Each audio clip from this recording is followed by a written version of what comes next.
총평부터 좀 살짝 하자면은 전사의 후예구나. 잘 싸우는 사람들 모아놨구나. 이번 개각의 의미를 윤석열 정부의 마이웨이의 강화라고 보고 있어요. 이건 청문회가 필요 없는 거예요. 저는 어떤 예상까지 되냐면 인사청문회 오전에만 하고 오후는 다 퇴장할 거예요. 이런 청문회 우리는 못하겠습니다. 민주당은 퇴장하겠습니다. 사실 이게 지명이 이제는 임명이 돼버린 거예요. 국회의 인사청문 기능이 무력화됐다 이렇게 볼 수 있고.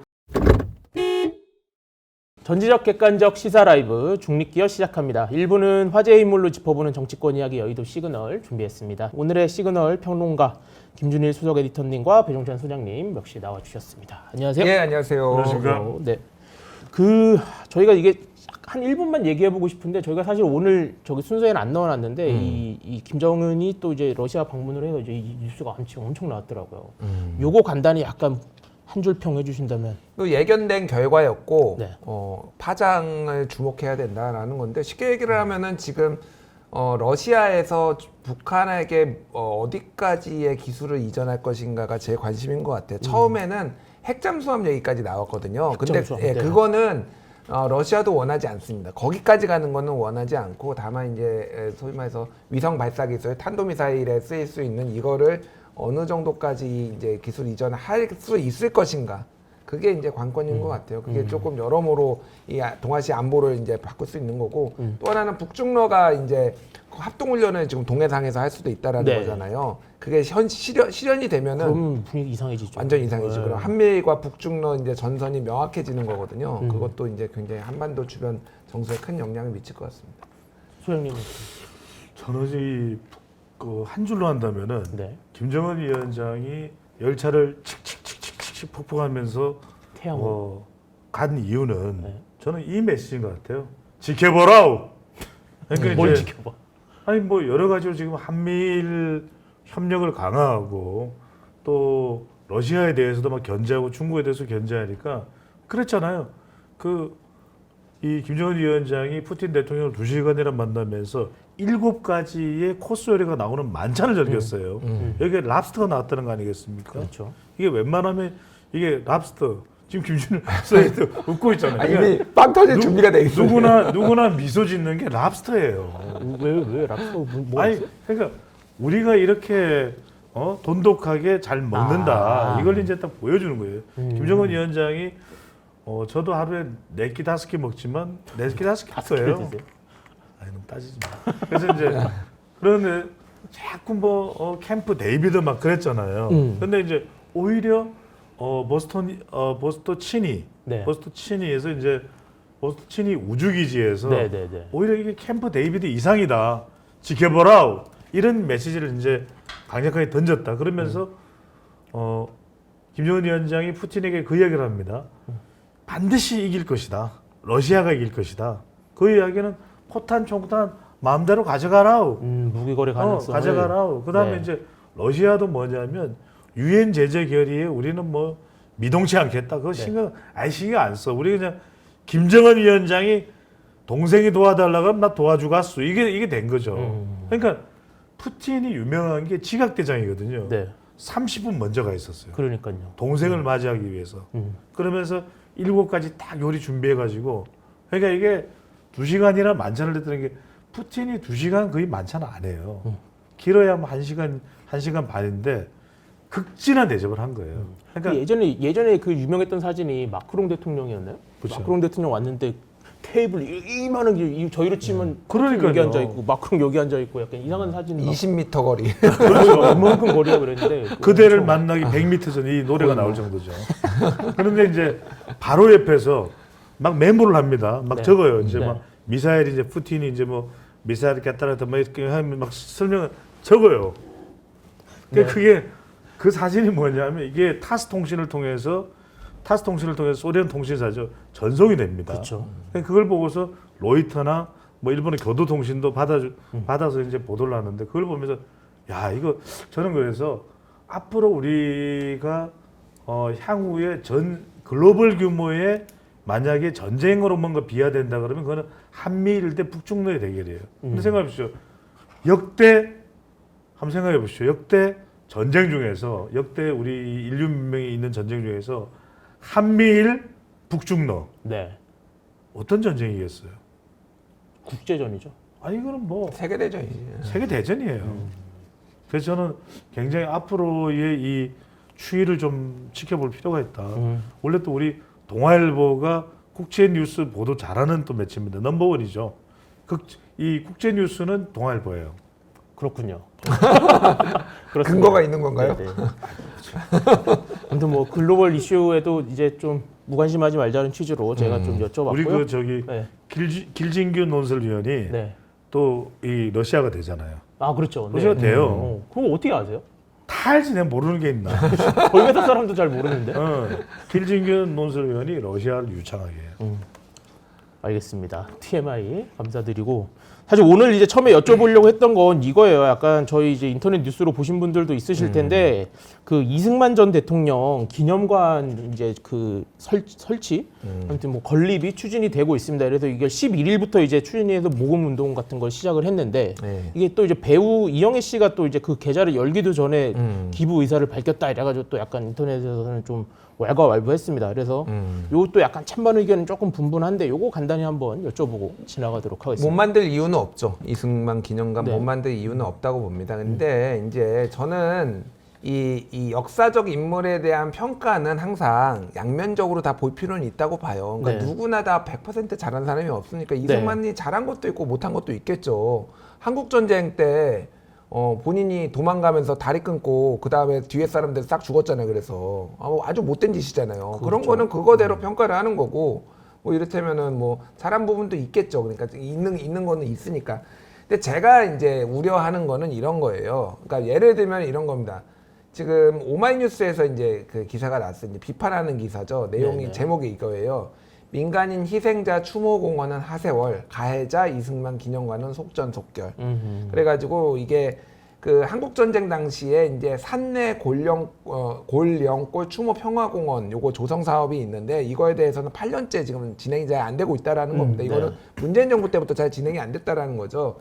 근데 이제 이승만 기념관은 빠르게 진행된다. 그러니까 저는 이 정부의 지금 현재 이념 전쟁 이런 것에 대해서 좀 우려를 표하는 게 본인이 옳다고 생각하는 걸 할 수는 있는데 사실 반대쪽에 본인이 생각하는 반대쪽의 얘기도 들어주면서 같이 좀 가야지 이게 좀 이런 어떤 갈등 이런 것이 조금 잦아드는데 네. 이게 이승만 기념관만 이렇게 하는 게 좀 문제라는 거예요. 제가 말하는 거예요. 좀 다른 쪽에서 요구하는 것도 같이 들어줘라라는 거고 제가 어저께 봤던 뉴스 중에서 좀 주목해서 본 게 있어요. 네. 그 김기현 대표가 문화 자유 행동 여기에 이제 행사에 참여를 했는데 네. 여기에서 주장을 한 게 광화문 광장에 왜 세종대왕 예, 동상이 동상하고 있죠. 이순신 장군 동상이 네. 있느냐 이게 이거에 대해서 문제 의식을 못 느끼면 우파가 아니다. 한마디로 이거 치워야 된다 지금 세종대왕하고 이순신. 그 우파랑 무슨 상관이에요? 그러니까 무슨 얘기냐면은 자 우리나라는 왕정 국가도 아니고 입헌군주제 국가도 아니고 민주공화국이다. 그럼 민주공화국의 가치에 맞는 사람들이 이 서울의 중심인 광화문에 있어야 된다라는 거예요. 그러니까 쉽게 얘기하면 해방 이후의 사람들의 중에서 우파의 가치에 맞는 사람들이 들어와야지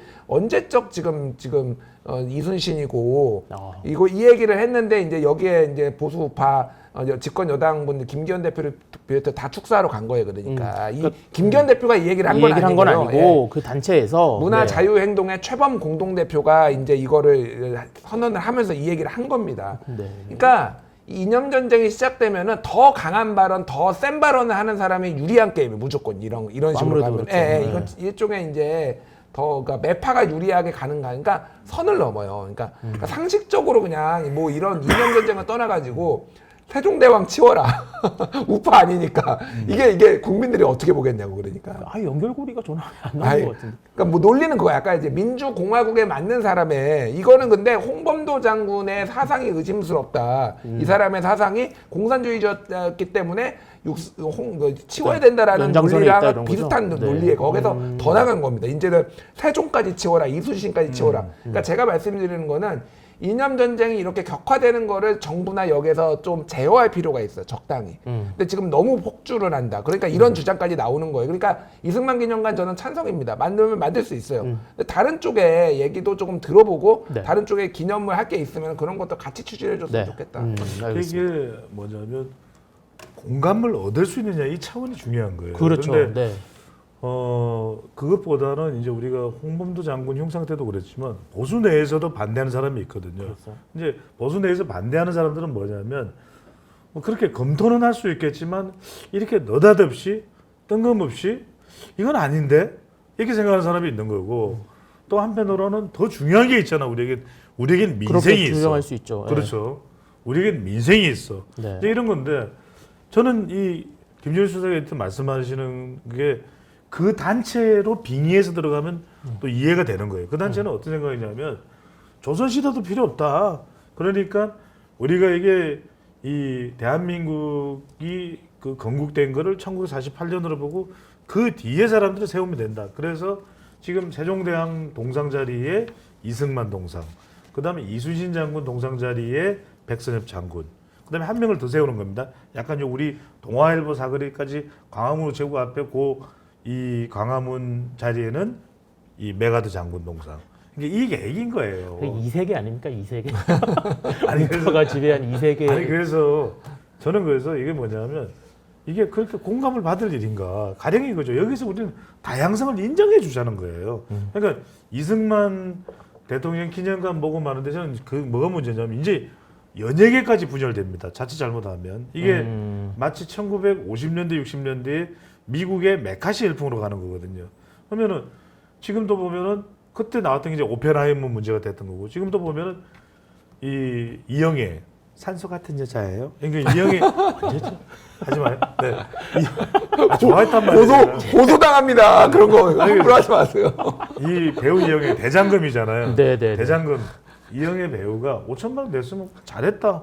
그럼 되잖아요. 그럼 마음에 안 들면 뭐 한번 그건 아닌데 이렇게 생각하면 되는데 이게 이제 자우림의 김윤아까지 가버린 거예요. 아 그렇죠. 앞서서 보수 논란이 쪽에서는 있었죠. 뭐 개념 연예인이라고 하는 그러니까 후쿠시마 이야기를 한 거예요. 그러니까 뭐야 자우림 어디야? 이렇게 된 거죠. 어디에 있는 숲이야? 이런 거죠. 그러니까 저는 이렇게 안 갔으면 김윤아 저도 좋아요. 저는 김윤아가 좌파든 이영애가 우파든 이영애가 좌파든 김윤아가 우파든 저는 그게 중요해요. 그 사람들 노래가 좋은 거예요. 그냥 좋아하면 돼. 두 사람 다 좋아요.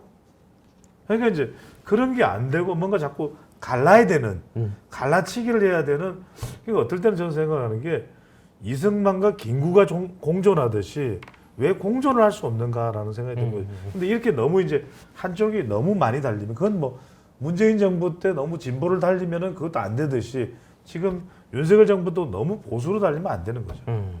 그 이념 논란이 이제 사실 계속되고 있어서 이게 어디까지 가는지 한번 지켜보셔야 될 것 같습니다. 요 뭐 간단히 한번 짚어봤고요. 이제 본격적인 주제로 넘어가 보도록 하겠습니다. 아까 댓글에 약간 처진다는 얘기가 있어서 제가 약간 이렇게 올리고 하겠습니다.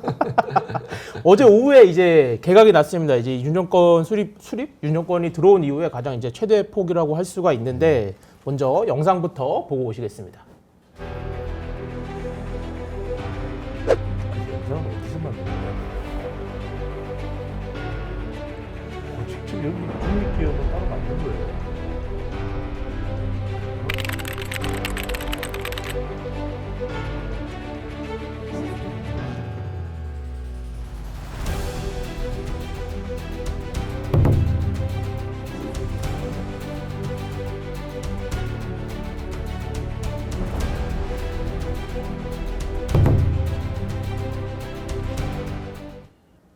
이 발표 자체는 예상했던 대로였습니다. 이제 그래서 뭐 이제 국방부 장관 후보자에는 신원식 의원, 그다음에 문체부 장관 후보자인 유인촌 전 지금 현 특보죠. 그다음에 김행 이건 호칭을 뭐라고 해야 되나? 전 비대위원. 전 비대위원. 네, 지금 여가부 장관 후보자에 들어가셨는데 하나씩 한 분씩 살펴보도록 하겠습니다. 일단 국방부 장관 후보자에 임명된 신원식 의원부터 살펴보면 이게 이제 사실은 뭐 아까도 말씀 주셨지만 홍범도 흉상 논란, 그 다음에 뭐 최상병 수사 외압 논란 뭐 이런 게 있었는데 그 민주당에서는 뭐 탄핵하고 뭐 특검하자 뭐 이런 얘기가 계속 나오고 있었는데 이종석 현 장관이 먼저 사의를 표명했고 뭐 이런 흐름들이 쭉 있습니다. 오늘도 뭐 탄핵 할지 말지 다시 특검 할지 말지 다시 논의를 한다고 하는데 이 과정들 좀 어떻게 보십니까? 일단 뭐 총평부터 좀 살짝 하자면은 전사의 후예구나. 전사의 후예. 잘 싸우는 사람들 모아놨구나. 잘 싸우는 사람들. 예, 네. 뭐 이미 다 뭐 아시잖아요. 저기 유인촌 장관 같은 경우에는 예전에 뭐 이제 야당하고 뭐 막 약간의 뭐 막말 기자들하고 논란이 뭐 이런 있었고요. 것도 있었고 신원식 장관 같은 경우에도 아니 신원식 의원 같은 경우에도 홍범도 장군 형상 이전 문제를 좀 자리에 권위 있는 사람들 중에서는 유튜버들 빼놓고는 최초로 제기한 분이고 그리고 이종찬 광복회장이 이종석 국방부 장관한테 공개 서한을 보내니까 사퇴하라고 보내니까 네가 사퇴해라 이종찬 이렇게 얘기했거든요. 대선배인데 육사 대종찬 아니고 이종찬이에요. 예, 아 예. 그렇네요. 네. 예, 육사 완전 대선배인데 뭐 이런 식으로 잘 싸우시는 분이죠. 뭐 김행 위원 같은 경우에는 굉장히 많은 방송에 나오면서 되게 유명해요. 제가 이제 방송에 또 많이 나가니까 뒷얘기를 듣잖아요. 네. 와, 어떤 여러 가지 유명한 게 있는데 일단은 이들은 이게 그 여기 패널로 나오시는 분들 논쟁 벌일 때 있잖아요. 근데 밖에 나가면은 잘 지내요 또. 근데 그렇죠. 예, 네. 김행위원하고 나오시는 분들은 진짜 원수가 됩니다. 자자자 일단 예, 일단 예. 저기 신원식 의원부터. 신원식 네네네. 의원부터. 네. 예. 신원식 의원 같은 경우는 사실은 뭐 이런저런 이제 논란 아까 말씀하신 논란들이 있었고 또 이제 보니까 그 예전에 뭐 우파 집회 이런 데 나가서 이제 강성 발언 하신 것도 사실 논란이 좀 되더라고요. 예. 그런 거 좀 어떻게 좀 수월하게 좀 이렇게 임명될 수 있을까요? 아니 수월하게 안 되겠죠 당연히 안 되는데 이거는 뭐 표결을 붙이는 게 아니잖아요 야당이. 그리고 어차피 대통령은 이미 장관들한테 나가서 싸우라고 얘기했잖아요. 네. 야당하고 맞서서 싸우라고 했죠. 가장 잘 싸우는 사람들 3명 골라놨잖아요. 그러니까 대통령이 뭐 무슨 논란이 벌어진다고 해서 후보자들의 논란이 있다고 해서 후보 지명을 철회하거나 자진 사퇴할 가능성은 제로라고 보고요. 또 하나는 지금 이제 국정감사 시즌이에요. 네, 예. 지금 뉴스가 지금 가뜩이나 많습니다. 이거저거 논란과 막 이렇게 많은데 국정감사 뉴스까지 쏟아지는데 이게 인사청문회가 열렸을 때 주목받기가 쉽지 않아요, 사실. 그렇죠. 예, 그런 것도 아마 어느 정도 계산에 들어갔을 거라고 봅니다. 그래서 그러니까 이번 개각의 의미를 저는 윤석열 정부의 마이웨이의 강화라고 보고 있어요. 그러니까 이 내 기조대로 가겠다라는 거를 가장 극명하게 보여준 인사다 이렇게 보여서 아마 내년 총선 전까지는 여야 갈등은 극대화가 되지 않을까. 네. 그리고 이제 뭐 서로 이제 삿대제, 뭐 고성 이런 것들이 좀 많이 보이지 않을까 그렇게 보여집니다. 이게 사실은 그 민주당이 오늘 또 이제 이종섭 장관 탄핵 추진을 다시 논의하겠다 뭐 이런 상황인데 이게 어쨌든 뭐 사표를 냈는데 이종섭 장관은 뭐 사표를 수리를 하진 않았어요. 그래서 안보 공백이 생기는 걸 뭐 우려했다 뭐 이런 얘기들이 있는데 뭐 어떻게 약간 좀 진행될 거라고 보시나요? 저는 이제 수리할 가능성이 높죠. 안 그러면은 국정조사에 불려 나가서 또 막 집중 공세를 받을 수밖에 없는 상황이기 때문에 이게 답변하기도 쉽지 않은 다 내용들이에요. 네네. 홍범도 장군을 비롯해서 이 이념 전쟁 그걸 지금 국방부 대변인도 지금 뭐 제가 보기에는 그 국방부에서 질문하는 기자분들 참 대단하더라고요. 다 예전에 군사 편찬 연구소의 내용까지 하니까 이게 그러니까 지금 국방부가 지금 안절부절 못하는 그런 상황이 된 거예요. 근데 중요한 건 여러분들 이번 개각이 뭐냐면 그냥 윤석열 대통령과 같은 열차를 이게 탈 사람들만 이 탑승을 시킨 거예요. 윤석열 그러니까 이제- 얘기하면 안 되는데. 아니 이거 지금 여기서 말하는 거는 그 그림 그 말하는 거 아니고요. 농담이었는데 이걸 안 받아주시다니. 떼치. 그래서 지금 뭐 배를 이야기했어야 되나? 이철규 사무총장이 배를 그 이야기했는데 얘기하면 또 가라앉는. 비행기로 하시죠. 왜 그래? 지금 자꾸 우리 가라앉는다 그러잖아요. 그럼 우리 띄워야 돼요. 같은 그래서 배를 탄. 그래서 지금 네. 하려고 하는 이야기는 뭐냐면 이건 청문회가 필요 없는 거예요. 그냥 이미 아무리 논란이 되는 인물이라도 이미 윤석열 대통령 마음 정해서 청문 보고서 채택 안 되겠죠. 그리고 그렇죠. 인사청문회는 내내 공방되고 저는 어떻게 예상까지 되냐면 인사청문회 오전에만 하고 오후는 다 퇴장할 거예요. 더불어민주당 파행될 의원은 가능성도 있다. 이런 청문회 우리는 못하겠습니다. 민주당은 퇴장하겠습니다. 그러면 예상이 돼요. 근데 이제 그럼에도 불구하고 사실 이게 지명이 이제는 임명이 돼버린 거예요. 국회의 인사청문 사실상. 기능이 무력화됐다 이렇게 볼 수 네. 있고, 근데 이게 왜 임명하냐면 윤석열 대통령은 생각이 확고해요. 나하고 같은 길을 걸어가려고 산 사람이다. 그 사람이 국방은 신원식, 문화체육관광부는 유인촌, 유인촌 형님인 거죠. 유인촌 형님이 그러니까 박복윤 장관도 있습니다만 중앙일보 출신이에요. 그렇죠. 근데 뭔가 이게 좀 안 맞아. 그런데 수행이 잘 안 된다는 그렇죠. 생각들이 있었죠. 이 윤석열 대통령이 또 나름 조언을 얻는 사람이 이 MB 이명박 전 대통령이잖아요. 이명박 네. 전 대통령이 또 유인촌 장관을 좋아해요. 인천이야. 제일 잘할 사람. 첫 문체부 장관이었으니까요. 예. 인천밖에 없어. 이러잖아요. 그래서 본인이 이 사면 받아서 나왔을 때 유시어트를 찾아갑니다.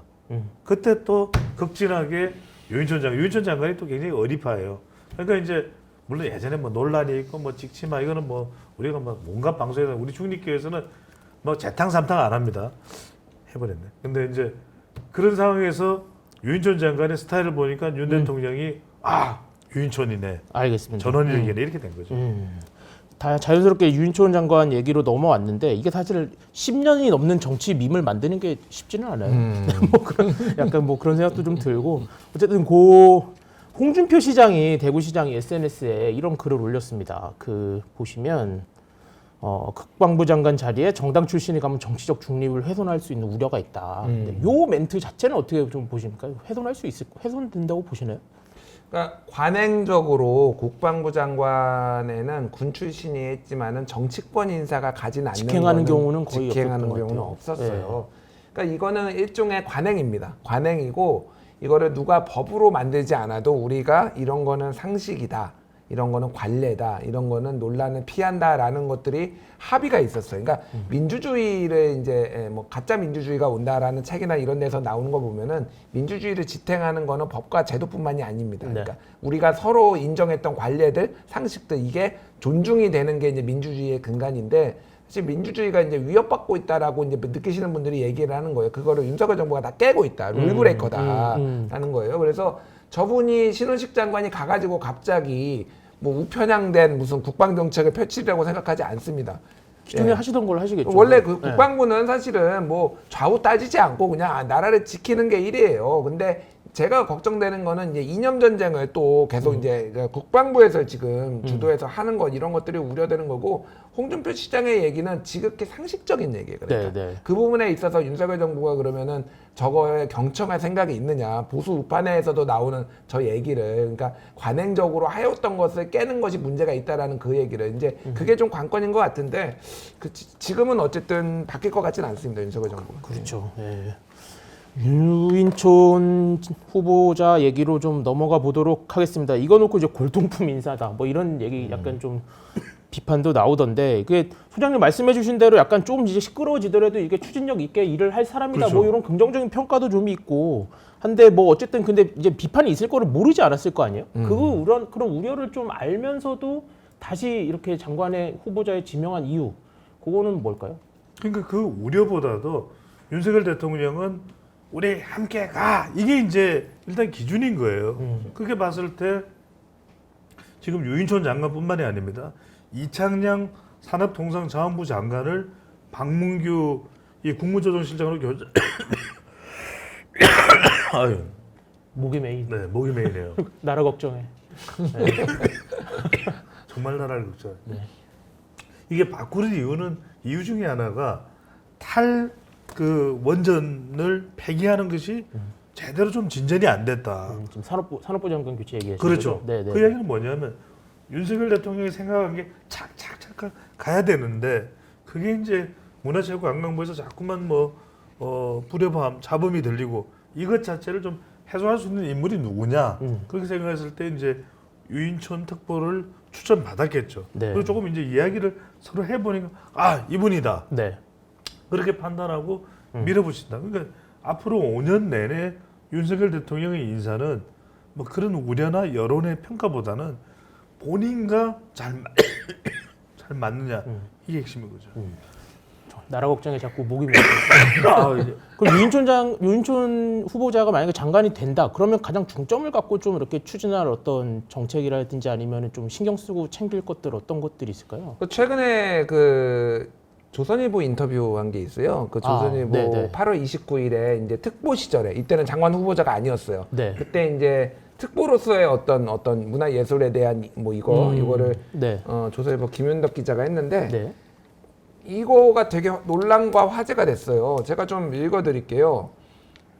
기자가 물어봤어요. 좌파 예술인들을 몰아내려고 유인촌을 특도로 앉혔다는 말도 있다. 이렇게 얘기를 하니까 하하하 호사가 될 얘기다. 예술을 정치적 도구로 삼는 건 공산국가에서는 하는 일이다. 굳이 정치적 표현을 하고 싶다면 말릴 수 없다. 다만 정부 예산을 지원하라고 요구해서는 안 된다. 나라 돈으로 국가 이익에 반하는 작품을 만드는 게 말이 되나 이런 얘기를 했어요. 네. 그러니까 쉽게 얘기를 하면은 정부 돈 받으려면은 국가 시책에 맞는 거를 만들어라. 요 얘기잖아요 지금. 네, 네. 아니면은 우리는 돈 하나도 안 주겠다라는 네, 네. 거예요. 자, 2008년이 아니라 조금 그러니까 이명박 정부 시절에 문화예술인이 이제 블랙리스트가 있었는데 그쵸. 거기에 물론 국정을 해서 만든 것이고 뭐 이 유인촌 장관은 전혀 본인은 개입하지 않았다라고 주장을 하고 있는데 그때 당시에 이제 그 기관장들 뭐 황지우 한예총 총장이라든지 이 사람들을 다 쫓아내고 이런 거는 유인촌 장관이 실제 했던 건 일이고요. 자, 중요한 거는 그때 누가 이제 좌파로 분류가 됐느냐? 네. 분류가 됐냐? 네. 박찬욱, 봉준호 뭐 이런 그때 논란이 많았죠. 네, 네. 좌파로 다 분류가 됐어요. 국가 시책에 딱히 이분들은 뭐 협조적이지 않겠죠, 당연히. 본인의 예술론이 담겨 있는 네, 건데. 그러니까 제가 묻고 싶은 거는 이런 겁니다. 그러니까 박찬욱과 봉준호를 좌파로 분류하면은 도대체 한국에 어떤 문화 예술인들이 이렇게 경쟁력 있는 예술인들이 나만 할 수 있겠느냐. 그러니까 저는 그런 게 우려되는 거예요. 그러니까 유인촌 장관 다른 거를 다 그 차치하고 뭐 옛날 막말 논란도 있고 그런 거는 다 차치하고 아직도 이런 생각을 가지고 계신 분이 정말로 한류, 뭐 케이팝, 뭐 등등등을 해가지고 이런 거를 다 국가에 도움이 되느냐 안 되느냐고 판단하는 게 맞느냐. 네.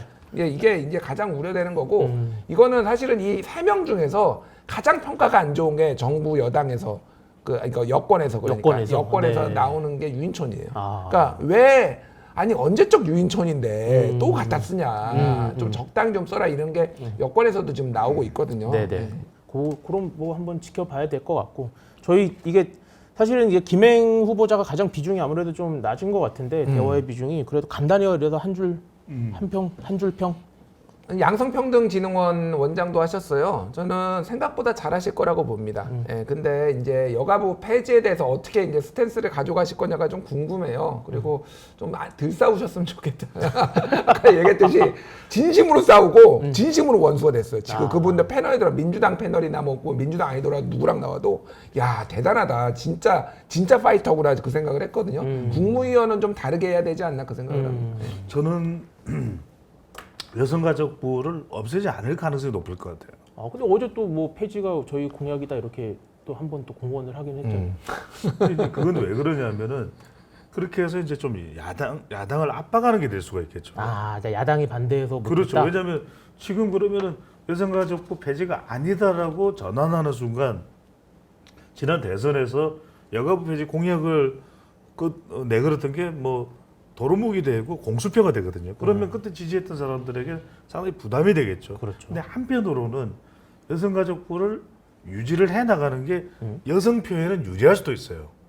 여성들은 여가부 폐지하는 게 반대거든요. 네. 또 하나는 이제 아까 이제 유인촌 후보자 얘기했는데 제가 어떤 분석을 했었냐면 이 이명박 정부 때 가장 중요한 정책 하면은 뭐가 생각나십니까?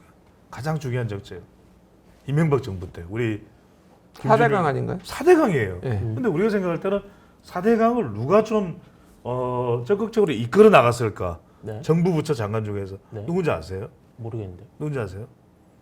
유인촌 장관이에요. 그러니까 이렇게 국정 홍보나 이런 역할에 그렇죠. 있어서 뭔가 역할을 할 것이다. 그때 말하자면은 김황식 국무총리는 자꾸 바뀌었잖아요. 근데 상당히 오랜 시간 동안 문체부 장관 자리를 지킵니다. 네. 그러면서 이 4대강을 처음에는 4대강 사업에서 뭐 그다음 등등등 하다가 4대강 살리기 이런 개념으로 전환하면서 적극적으로 이끌어갔던 사람이 유인촌 장관이에요. 알겠습니다. 김행 후보자. 끝. 알겠습니다. 예, 충분한 대답이 된 것 같고요. 네, 두 분, 자 이번 개각에 대한 두 분의 시그널 지수와 한 줄 평 듣고 넘어가도록 하겠습니다. 먼저 배 소장님부터 말씀해 네. 주시면 될 것 같습니다. 이번 시간을 좀 쓰죠, 그죠? 네. 자막 나가나요? 그렇습니다. 그래서 저는 4점을 4점. 줬다. 5점 만점에 4점을 4점. 저는 네. 이제는 그냥 교과서적인 평점은 크게 의미가 없는 것 같아요. 그러니까 이게 교과서적인 평점이 달라요. 근데 이걸 누구의 관점에서 봤냐면은 윤석열 대통령과 정부의 관점에서 볼 때는 네. 이거 원팀이 됐다. 그러니까 이제 그 동안에는 어쨌거나 국방부 장관도 그렇고 정작 발탁을 해서 장관 자리에 앉혀놨는데 박병준 장관도 그렇고 김현수 장관도 뭔가 네네. 성공적으로 안 됐잖아요. 네네. 그러니까 대통령을 코너에 몰리게끔 만드는 장관은 안 되는 거예요. 근데 국방부 장관도 어쨌거나 간에 대통령이 코너에 몰려버렸잖아요. 네. 위선지 씨가 누구냐. 이렇게 그다음에 문화체육관광부 장관도 뭐가 잼버리하고 무관하다고 할 수 없어요. 그다음에 김현숙 장관도 지금 대통령에게 막 잼버리 관련해서 비판이 쏟아졌잖아요. 네네. 이제는 그런 사람들은 내보내고 대통령의 의중을 철저하게 한 수행할 팀으로 수 할수 있는 있는. 원팀 그거라는 의미에서 이제 사전. 굉장히 훌륭한 분석이셨습니다. 그 다음에 수석 에디터님. 깜짝 놀랐습니다. 네. 저랑 정반대라서 별 한 개. 예. 그리고 저의 한줄 평은 한 별 한 개. 예. 성질 뻗쳐서 블랙리스트 하지 마. 요거 이제 옛날 유인촌 장관이 약간 올무시는 것 같은데 지금 약간 샤우팅 하시는 거. 예. 예. 그때 야 찍지 마. 그때 기자들한테 왜 난리가 이종걸 의원이 막 질의하니까 이종걸 의원한테 화를 내야지 왜 멀쩡한 촬영 기자, 사진 기자들한테 왜 그렇게 화를 내셨는지 모르겠는데 블랙리스트 하지 마십시오. 지금 하려는 게 지금 사실상 블랙리스트입니다. 예. 국가 뭐 정책 안 맞는 사람들 지원 안 하고 뭐 봉준호, 박찬욱이 그러면은 그러니까 원래 그게 공산주의예요. 자기 입맛에 맞는 사람들만 지원을 하는 게 공산 전체주의 아니고 뭐겠습니까? 그래서 저는 과거도 논란이고 미래도 없는 이번에 인선이었는데 어쨌든 별 한 개 드리지만은 제가 틀린 거를 조금 입증해 주셨으면 좋겠습니다. 마무리까지 하고. 어쨌든 뭐 취임까지 되는 거는 뭐 이제 약간 기정사실인 분위기로 약간 가는 것 같고 다만 이분들이 취임 뒤에 어떤 일성을 내놓을지 한번 지켜보시면서 또 나중에 이야기 나눠볼 수 있도록 하겠습니다.